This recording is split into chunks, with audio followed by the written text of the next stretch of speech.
Queridos irmãos e queridas irmãs, nós estamos de volta com mais um vídeo da nossa série Estudando o Evangelho segundo o Espiritismo, aqui no canal Espiritismo Estudos para a Vida. Sejam bem-vindos. Continuamos a estudar o capítulo 11 do livro Amar o Próximo como a Si Mesmo. Ainda estamos nas instruções dos Espíritos e continuamos a estudar o item A Lei de Amor.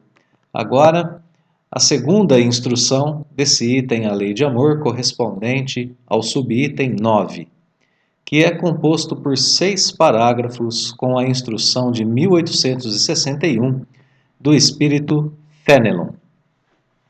Em resumo, nós podemos dizer que a instrução ensina que o amor é a fagulha divina que todos nós possuímos. Portanto, o amor é uma centelha de Deus que todos temos em nós. Ensina como desenvolver essa fagulha e a transformá-la em chama, como deixá-la mais viva, né? Transformá-la em chama viva. E depois mostra seus efeitos, que são o progresso e a felicidade para cada homem individualmente e a purificação do próprio planeta. Esse é o resumo do item. Na ideia de continuidade, nós vamos considerar que anteriormente estudamos a definição de amor dada pelo Evangelho segundo o Espiritismo e aprendemos que a reencarnação é a via pela qual é a via que Deus nos deu, melhor dizendo, para nós desenvolvermos este amor. Os dois são leis, o amor e a reencarnação são leis divinas. Através da reencarnação e da experiência do progresso, o homem conquista o amor, o sentimento por excelência. Isso estava no item passado. Nesse item, nós estudaremos os meios ao nosso alcance aqui nessa encarnação para crescermos no amor mais rapidamente. Estudaremos o que acontece quando cumprimos essa lei, que é a lei de amor. Então vamos agora ao primeiro dos 6 parágrafos que compõem esse subitem 9 e que nos trazem a continuidade do item A Lei de Amor. Então, nesse primeiro parágrafo, nós lemos que o amor é de essência divina, é de Deus. E todos vós, do primeiro ao último, todos nós, espíritos, temos amor no fundo do coração. No fundo do coração temos a centelha deste fogo sagrado. Algo que está ainda como uma pequena faísca, É fato que já haveis podido comprovar muitas vezes o homem, por mais abjeto, vil e criminoso que seja, vota a um ente ou a um objeto qualquer viva e ardente afeição. A prova de tudo quanto tendesse a diminuí-la e que alcança não raro sublimes proporções. Então, o que o texto está nos dizendo aqui? Está dizendo que o amor é algo de Deus, que todos nós o temos no fundo do nosso coração, e o que prova esse fato, é algo que a gente pode observar aqui na Terra. Qualquer pessoa,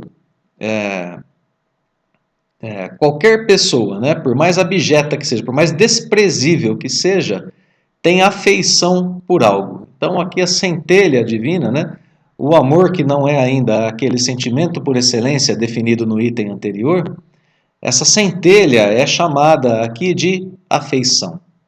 Nós temos afeição por algumas coisas, Qualquer pessoa, todas as pessoas têm afeição por algo. Tem esse amor ainda nascente, uma fagulha divina, que permanece viva em todas as situações. É interessante a gente lembrar que uma fagulha, uma faísca, como está sendo colocada aqui, uma centelha, é algo que faz acender uma chama. É interessante a gente lembrar que o item anterior, uma instrução de outro espírito, definia o amor como um sol interior. E todos nós sabemos que um sol é algo incandescente, algo que queima, algo que está pegando fogo, algo que arde.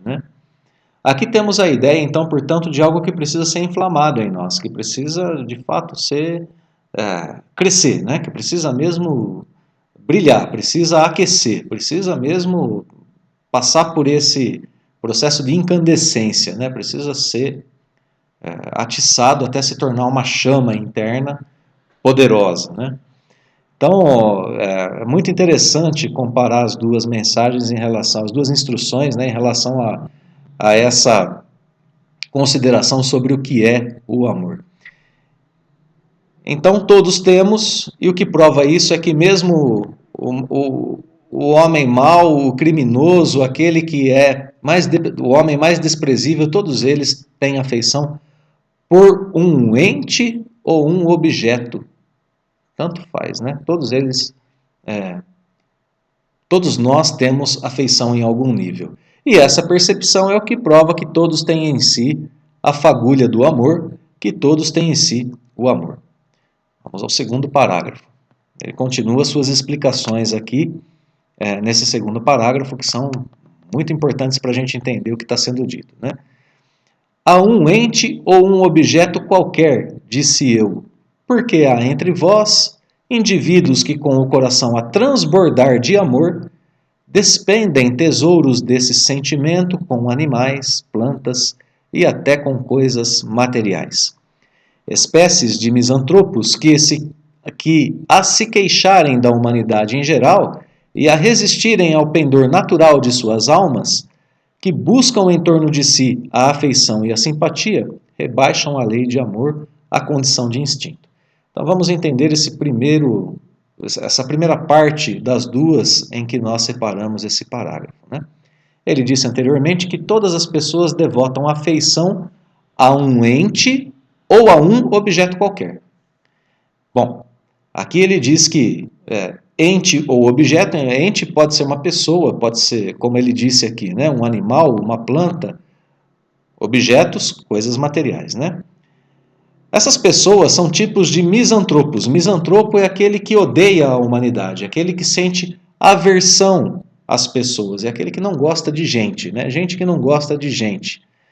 Pessoas que se queixam da humanidade em geral. A gente ouve muito dizer, o ser humano não presta, o ser humano faz cada coisa, o ser humano é ruim, é mal por natureza, esse tipo de coisa, né? Que a gente vê as pessoas dizerem, perceberem o mal que de fato existe em nosso planeta.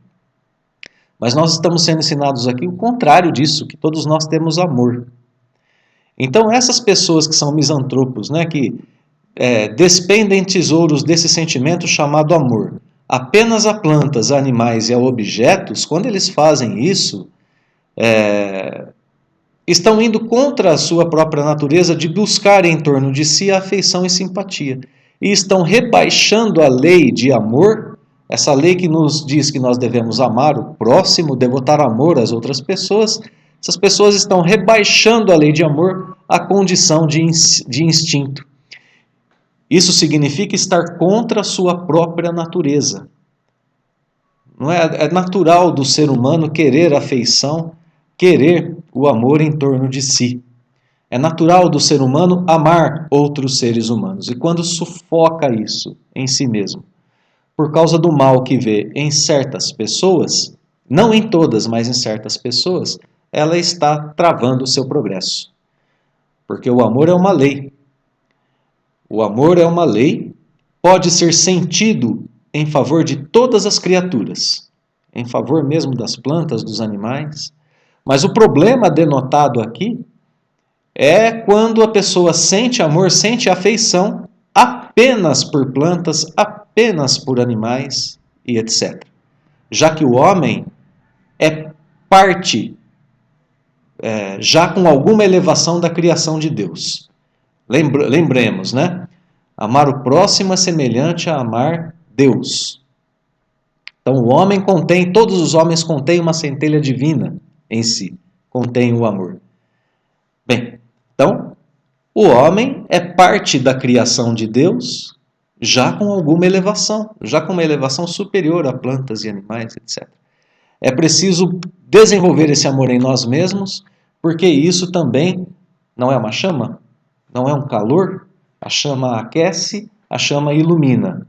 Portanto, quando eu desenvolvo amor em mim, eu aqueço e ilumino a vida de outros, que se são maus, se são pessoas que fazem o mal, que odeiam, etc., elas podem ser também incentivadas pelo meu amor a amarem. Segue o texto. Entretanto, por mais que façam, não logram sufocar o germe vivaz que Deus lhes depositou nos corações ao criá-los. Então, por mais que a pessoa se esforce, ela não tem sucesso em sufocar o amor em si. Esse germe se desenvolve e cresce com a moralidade e a inteligência. E, embora comprimido frequentemente a miúde, pelo egoísmo, torna-se a fonte de santas e doces virtudes que geram as afeições sinceras e duráveis e ajudam a criatura a transpor o caminho escarpado e árido da existência humana. Então, quanto mais avanço moral e intelectual tem o ser humano, mais amor ele tem, melhor o sentimento que ele produz em si. Em nosso estágio evolutivo, esse amor ainda é comprimido, ele é sufocado pelo egoísmo, mas é, ao mesmo tempo, fonte das virtudes que geram as reais afeições. Por isso nós estudávamos antes as virtudes. Se nós fizermos com que nossas virtudes progridam através do exercício, nós aumentamos o amor e fazemos com que ele deixe de ser sufocado pelo egoísmo. Então, retomando, o amor é fonte das virtudes também que geram as reais afeições. Reais afeições, essas que são sinceras e duráveis, segundo o texto. Por que sinceras e duráveis? Porque objetos são corroídos pelo tempo. Então as afeições a eles duram o tempo que eles duram. Depois eles se desgastam, acabam, e a gente deixa de amá-los. Basta ver que a gente compra hoje celular, é novinho, a gente adora. Daqui um mês sai um celular de modelo novo, a gente já passa a gostar um pouco mais daquele modelo mais novo. Assim é com celulares, roupas, automóveis, casas e tudo que a vida material nos oferece. Então, não é durável esse sentimento por coisas materiais. Plantas e animais representam ainda os primórdios do princípio inteligente. Já deixamos a dica e vamos deixar de novo. Quem quiser entender essa passagem do princípio inteligente para o espírito como nós somos, estude, leia o último capítulo da segunda parte de O Livro dos Espíritos, que tem o título Dos Três Reinos. Então, voltando ao texto, plantas e animais são os primórdios do princípio inteligente ainda. São nós que estávamos passando por um processo de progresso até chegarmos à condição que estamos hoje, de seres humanos. Por isso que a de afeição mais durável é aquela voltada ao espírito e àquilo que lhe é próprio. E a mais sincera afeição que se pode ter é aquela voltada a Deus, porque Ele é todo perfeição. Então aqui nós entendemos que as afeições sinceras e duráveis são aquelas voltadas ao espírito imortal, a Deus e ao cumprimento de suas leis. Esse tipo de atitude consciente no amor nos leva a enfrentar com mais tranquilidade as provas da vida terrena, é claro. Passamos a amar os entes, os seres, e passamos a entender o que eles são, o que eles representam, e termos mais tranquilidade diante, inclusive, das outras pessoas que nós sabemos que, se não mostram o amor, é porque ainda não chegaram nesse progresso suficiente para vivê-lo. Passamos a ter mais paciência com elas, porque elas certamente se desenvolverão e passarão a apresentar amor. Bem, então o melhor modo de dirigir o nosso amor aqui na Terra também é ensinado nesse parágrafo. Nós devemos dirigir o nosso amor ao próximo. E o melhor modo de fazê-lo crescer também é apresentado aqui, progredindo em inteligência e moralidade. Então, quanto mais a gente entende as coisas, quanto mais a gente progride na inteligência e na moral, mais amor nós sentimos. Vamos ao parágrafo seguinte, que está dividido aqui em duas partes, porque é um parágrafo um pouquinho mais extenso, 2 slides, melhor dizendo. Então, no primeiro deles, a gente lê que existem pessoas a quem repugna a reencarnação. Volta a tratar da segunda lei, divina, a reencarnação. E isso acontece por causa da ideia que outros venham a partilhar das afetuosas simpatias de que são ciosas. Então a pessoa fala assim, poxa vida, a gente vai reencarnar, então vai ter outras pessoas que vão gostar daqueles de quem eu gosto. Cioso é ciúmes, né? A gente tem ciúmes das pessoas e das coisas que a gente ama. Segue o texto dizendo, pobres irmãos, o vosso afeto vos torna egoístas. O vosso amor se restringe a um círculo íntimo de parentes e de amigos, sendo-vos indiferentes aos demais.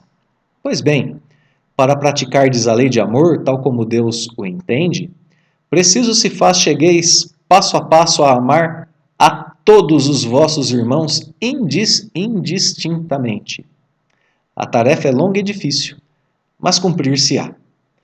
Deus o quer e a lei de amor constitui o primeiro e o mais importante preceito da vossa nova doutrina, porque é ela que um dia matará o egoísmo, qualquer que seja a forma sob que se apresente, dado que, além do egoísmo pessoal, há também o egoísmo de família, de casta, de nacionalidade. Então, aqui o parágrafo começa fazendo uma referência às coisas pelas quais nós sentimos ciúme, e nesse caminho nós deixamos que os nossos afetos nos tornem egoístas, pois queremos que as pessoas a quem amamos sejam apenas, entre aspas, nossas, que elas sejam exclusivas de nós, de nossos afetos, que não tenham outros afetos. E aqui é preciso considerar o amor no sentido geral, né? Não apenas no sentido de cônjuges, como o amor romântico, né? Mas no sentido geral. Porque quantas esposas têm ciúmes do esposo com a mãe? Por exemplo, o esposo tem ciúmes da esposa com o irmão, com os amigos e assim por diante. São tipos diferentes de amor, não é? São tipos diferentes de afeições que a gente precisa considerar em nossas existências terrenas para que a gente não deixe que o nosso ciúmes, né, nos torne egoístas, que o nosso afeto nos torne egoístas. O amor não nos torna egoístas. O amor é o sentimento por excelência. Esses afetos, esses modos de amar, o amor romântico, o amor fraterno, o amor filial, esses tipos de afetos, né, esses podem ter esse viés do egoísmo embrenhado neles, né? Então nós devemos romper com os círculos de amizade e família, de nacionalidade, naquilo que diz respeito ao amor. Eu preciso amar igualmente a todos, é isso que o Evangelho está nos dizendo. E, portanto, aqui a lei de amor é apresentada como sendo o primeiro e mais importante ensinamento do Espiritismo. É essa a nossa doutrina, né? A nova doutrina é o Espiritismo. E o amor, a lei de amor, é o primeiro e mais importante ensinamento do Espiritismo. É assim, é através desse exercício que o amor exterminará o egoísmo em nós. Através do exercício de amar a todos, rompendo com esses limites que estão em nossos afetos egoístas, em nossos afetos que são exclusivos de parentes e amigos, que nos torna indiferentes às demais pessoas. Temos que romper com isso. Segue o parágrafo dizendo o seguinte: disse Jesus, amai o vosso próximo como a vós mesmos. Ora, qual o limite com relação ao próximo? Todos são o nosso próximo, não apenas a família, né? O limite é a família, a seita, né? A religião, a ideologia política, poderíamos adicionar aqui, a ideologia filosófica, a nação. São esses os nossos limites? Não. É a humanidade inteira. Nos mundos superiores, o amor recíproco é que harmoniza e dirige os espíritos adiantados que os habitam. E o vosso planeta, destinado a realizar em breve sensível progresso, verá seus habitantes, em virtude da transformação social por que passará, a praticar essa lei sublime, reflexo da divindade. Bem, aqui nós somos levados a pensar que o amor se estende mesmo aos habitantes de outros mundos. Ora, os limites do amor não são a nossa família, seita ou nação, nem mesmo o nosso planeta, é a humanidade inteira, a humanidade que habita outros planetas.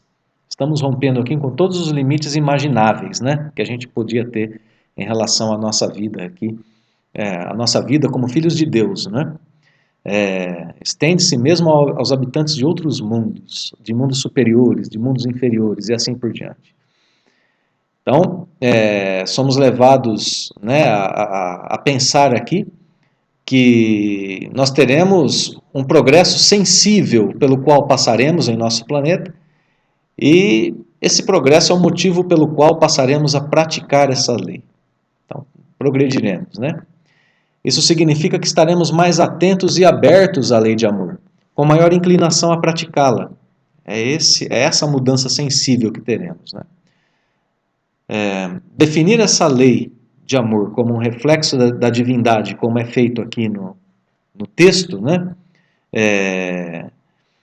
É o mesmo que dizer que nós podemos ter maior percepção de Deus quando nós começarmos a praticar essa lei de amor. É muito interessante pensarmos o texto desse jeito, né? Então a gente percebe aqui ainda o melhor modo de desenvolver o amor nesse parágrafo, né? Rompendo com os limites impostos pela vida terrena, né? Sangue, casta, nacionalidade, etc. Então, ideias complementares ao que a gente viu anteriormente, ainda no mesmo parágrafo, né? Se somos convocados anteriormente a romper com primeiro com esses limites da vida terrena, aqui até mesmo com a ideia do nosso planeta, né? Quando é citado aqui, são citados outros mundos, né? Mundos mais adiantados. Muito bem. Então vamos ao quarto parágrafo. Os efeitos da lei de amor são o melhoramento moral da raça humana, a felicidade durante a vida terrestre. Os mais rebeldes e os mais viciosos se reformarão quando observarem os benefícios resultantes da prática desse preceito. Não façais aos outros o que não quiserdes que vos façam. Fazei-lhes, ao contrário, todo o bem que vos esteja ao alcance fazer-lhes.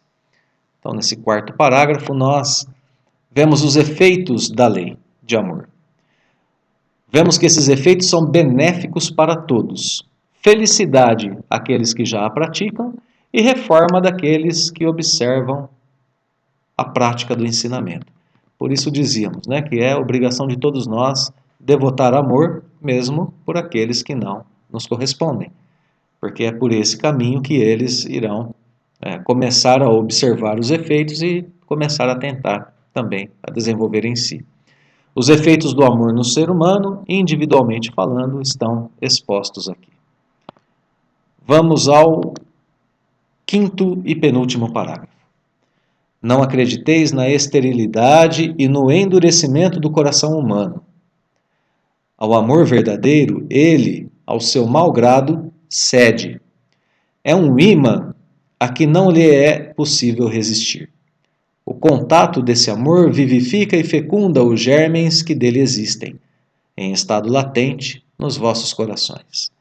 A terra, orbe de provação e exílio, será então purificada por esse fogo sagrado e verá praticados na sua superfície a caridade, a humildade, a paciência, o devotamento, a abnegação, a resignação e o sacrifício, virtudes todas filhas do amor. Não vos canseis, pois, de escutar as palavras de João, o evangelista. Como sabeis, quando a enfermidade e a velhice o obrigaram a suspender o curso de suas prédicas, limitava-se a repetir essas suavíssimas palavras: meus filhinhos, amai-vos uns aos outros. Então, quando João evangelista não podia mais pregar, ele dizia apenas isso: meus filhinhos, amai-vos uns aos outros. Nesse parágrafo, vemos que o coração humano cede ao amor verdadeiro, mesmo contra a sua vontade, pois é de sua natureza fazer isso.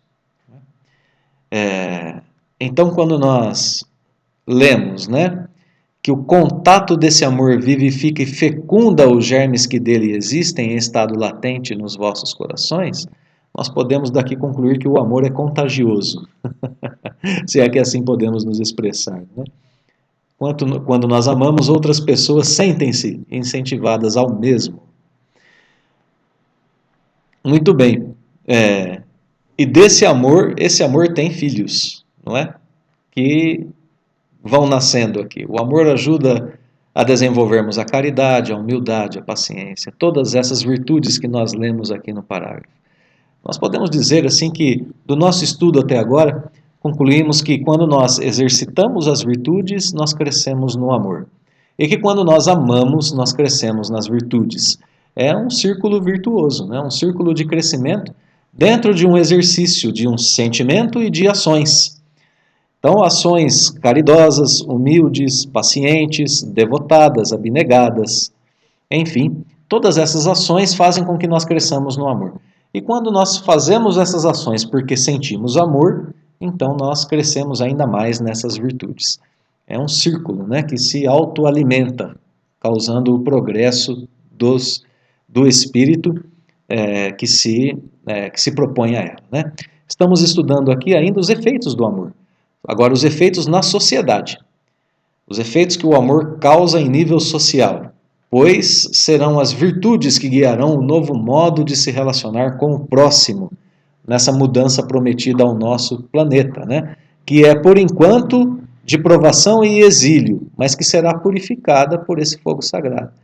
Então, efeitos do amor na vida terrena, na vida em sociedade, efeito do amor que causa a purificação do nosso planeta de provas e expiações, a transformação para o bem que todos nós tanto desejamos.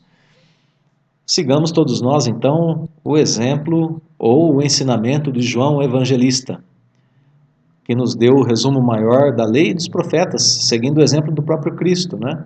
Amar a Deus sobre todas as coisas, de todo o coração, de toda a alma, de todo o espírito, de todo o sentimento. Amar o próximo como a si mesmo, resumo da lei e dos profetas. É assim que nós poderemos alcançar, exemplificar e viver os efeitos da lei de amor em nós e em nossa sociedade. Caminho que é ensinado aqui nesse item do Evangelho segundo o Espiritismo, que termina de forma belíssima. Seu último parágrafo nos diz, último parágrafo com o qual nós encerramos o nosso estudo, né? Amados irmãos, aproveitai dessas lições. É difícil praticá-las, porém, a alma acolhe delas imenso bem. Crede-me, fazei o sublime esforço que vos peço. Amai-vos, e vereis a terra em breve transformada num paraíso, onde as almas dos justos virão repousar. Instrução do Espírito Fénelon, em 1861, para que nós possamos meditar e praticar. Queridos irmãos, deixamos como sempre o nosso fraterno abraço, o agradecimento profundo pela companhia, convite à continuidade dos estudos e os votos de que Deus, Pai Celestial, esteja cada vez mais vivo em nós, através do amor que cultivarmos em nossa jornada. Muito obrigado a todos e que assim seja.